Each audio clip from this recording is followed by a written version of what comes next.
Hi guys, welcome back to Dudley Central. In this video I'm going to show you some major changes to the layout and to the channel. I hope you like what you see. Feedback's always welcome, and yeah, thanks for watching.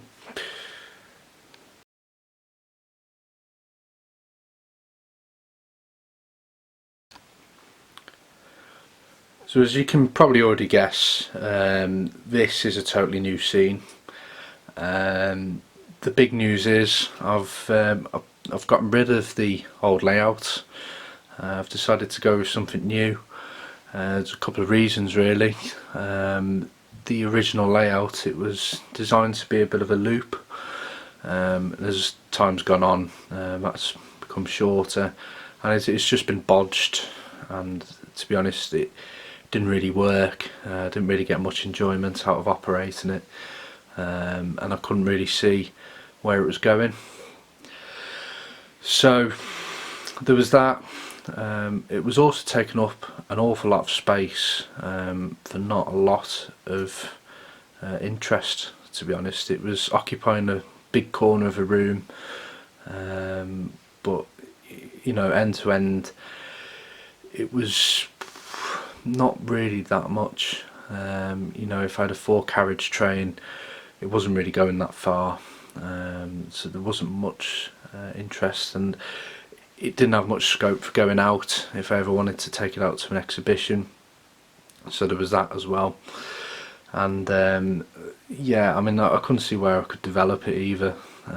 It was just kind of trying to throw bits on, and it was starting to look a bit busy and not realistic. So I've decided to go for a change.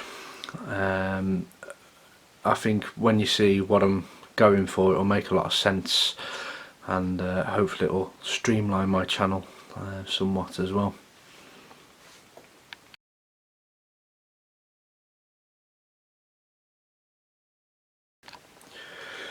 So I'm firstly going to kick off with my inspiration for the layout. I wanted something small, and I wanted something that I could still operate passenger trains with. I see a lot of small layouts tend to go for the TMD kind of area. These are really good. I really enjoy seeing TMD layouts, but to be honest, my sole interest is in passenger service. I really enjoy seeing a small station. Quite like the hustle and bustle, and most of my models, which as you can see in front of you there, are passenger trains. And if I have a small station, I've still got the option to have locos coming in, bringing in passenger trains, or coming in on charters, or even engineering trains such as like railhead treatment trains or something like that. So I've still got that scope, but for me it's what I enjoy modelling, the passenger kind of scene, and that's what I wanted to incorporate into this layout.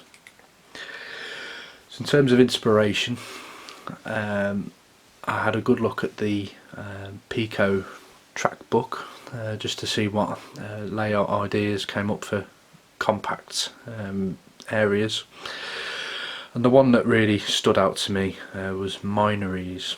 Now the Minories layout was conceived by Cyril J. Freezer. I think it was back in 1958 or something, so it really does go back quite a while, but it stands up really well. It's basically a layout that fits within just under 7 feet, but you can model the end or a very small urban terminus which looks like it's come off a main line. It's absolutely fantastic actually when you read up about it. It's using really simple set track points to make quite a convincing looking station throat. So there's quite a lot of operational interest of that, and it does leave opportunities to expand the layout as you move on. Another really good feature of it is that the board is split in two, and what you have in the middle is a hinge section. So the idea is that the whole layout folds in on itself, and this makes it very compact. It means it's only 4 feet in length, and it's, well, I mean, the original concept is 3.5 feet, but I mean, I'm going for 4 in mine. But this means it'll fit on the back seat of a car as well. So if you need to take it out for an exhibition, it's very easy to do so, and then you can establish some legs underneath as well. And yeah, so it's all about being convenient, this setup, which is perfect for me, to be honest.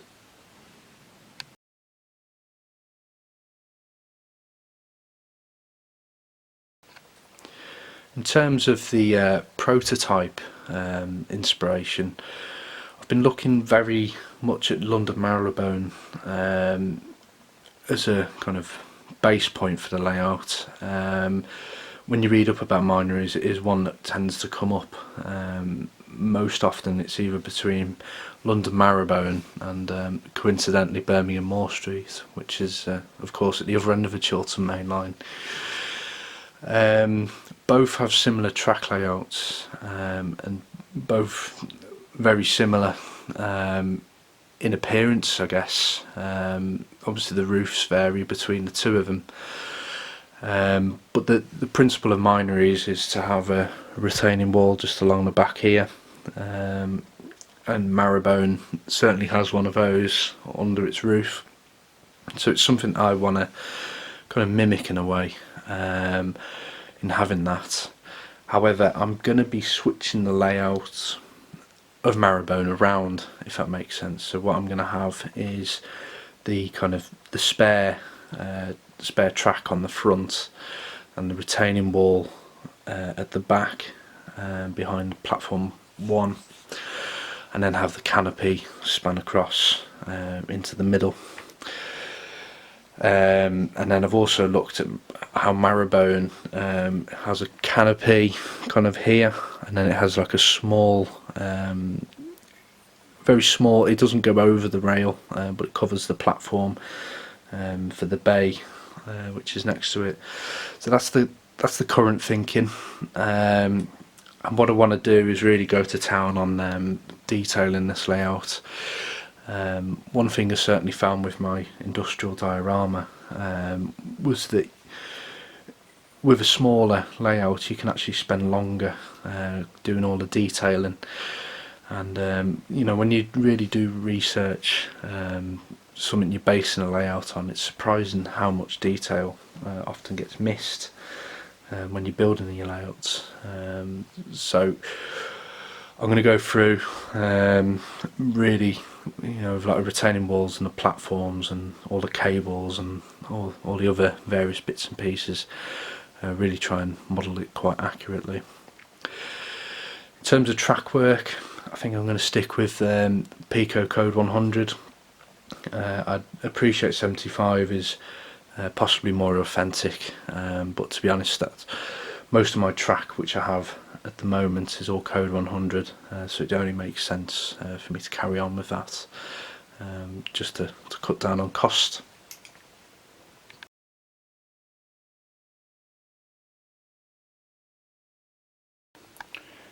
So I'll just show you my interpretation of the Minories layout. I've kept the point work as the plan kind of sets out, and what it gives you, which is quite clever really, is all the platforms have access from the incoming line, and they can also exit on the correct outgoing line. So the idea is that where this central train's class 153 is, it could either come in along here into platform 1, it could come in through here into platform 2, or it could also come in over there to platform 3. If you did have a slightly wider layout and decided to have a platform 4 over here, equally you've got the same access. Then in terms of outgoing, for class 47 you can see here will just come straight out over there, but then you've also got platform 2 where the 158 is, can can come out up here, and just under where the 153 is, you can see the point there, and it will go out onto the correct running line, and the same for platforms 3 and the spare siding one. The idea then is you will have a bridge over this section here, and then off scene you'll have a fiddle yard, or like a transverser, where you can handle your trains and rearrange them as you need. I will build one of those, and that will mean I can take it out to shows and operate it correctly. So with that in mind, I've also in the plan you do have this little loco head shunt where the 57 is at the moment. I think when this idea was conceived, they had in mind maybe a small Ginty or a Class 08. I certainly would consider a Class 08 actually for this layout, but for now I've just put a 57 in, maybe just as a standby Thunderbird loco, or it could be used to take coach and stock away when it's been brought into the station. In front here, what I've done, I've got a point in there, and another side in where this 47 is. I'm not entirely sure what I'm going to do there. Certainly I'll have the overbridge going here, but I've seen a couple of layouts which have gone for Minories where they've had the fiddle yard going 4 feet that way, and actually the front of the fiddle yard is scenic, so it could potentially be some sort of light maintenance area for locos and DMUs, but I haven't decided quite what I'm going to do there. I do plan on having a signal box, whether it's going to be here or there, I'm not sure. Over here, this is quite a crude representation, but the bridge really would be possibly 3 times the width of this strip here, and what I'm going to have is I'm going to have some sections of timber on there, and these are going to be hinged so that the whole layout can come in on itself. As we carry on, as you can see, the platform 1 actually has quite a considerable length. As on the plan, it does come all the way actually to here, so you can, as you can see, I've got a 47 and 3 Mark IIs in there. Potentially you could add a fourth and have your signal at the end here.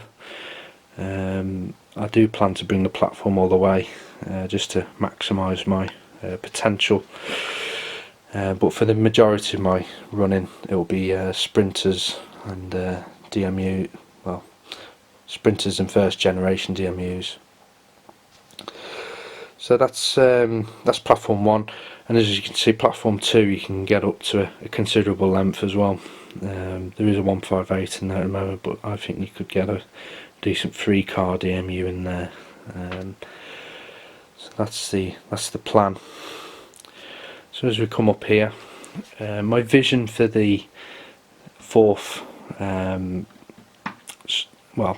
line is to have a stabling point for DMUs or engineering trains, just to kind of mix it up a bit. I do have in my head I'd like to have a railhead treatment train in there. I think it would look quite good alongside everything else, between a pair of 66s maybe. But yeah, that's the current thinking on that one. So as we come up to here, I've marked a point where this is going to be where the station building starts. So essentially all the track stops at this line.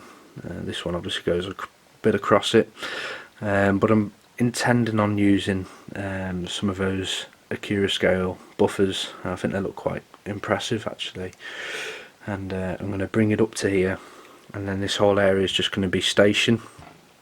Now, part of the reason I didn't want to do the canopy all the way across was so that you could see straight into the station from here, and I want to go and detail that, possibly add some smart screens in there and various other effects, and basically it'll come here, and this will be low relief, so it'll make it look like the building goes further that way. But the idea, I'm going to have like maybe a clock tower here as well. I have modelled this in CAD just to kind of get an idea if it works. But yeah, that's the current thoughts anyway.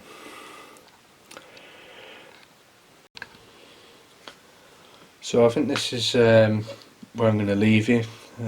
Obviously I don't have much more to show you at this point. A lot of the stuff I'm doing at the moment is just tinkering around, seeing if things work. Obviously this retaining wall here isn't even fixed in, it's just sort of having a look, having an idea how it's going to all fit together. But yeah, I hope you like what you see. I'm interested to hear what your thoughts are, and please feel free to subscribe to the channel. Thanks for watching. Bye now.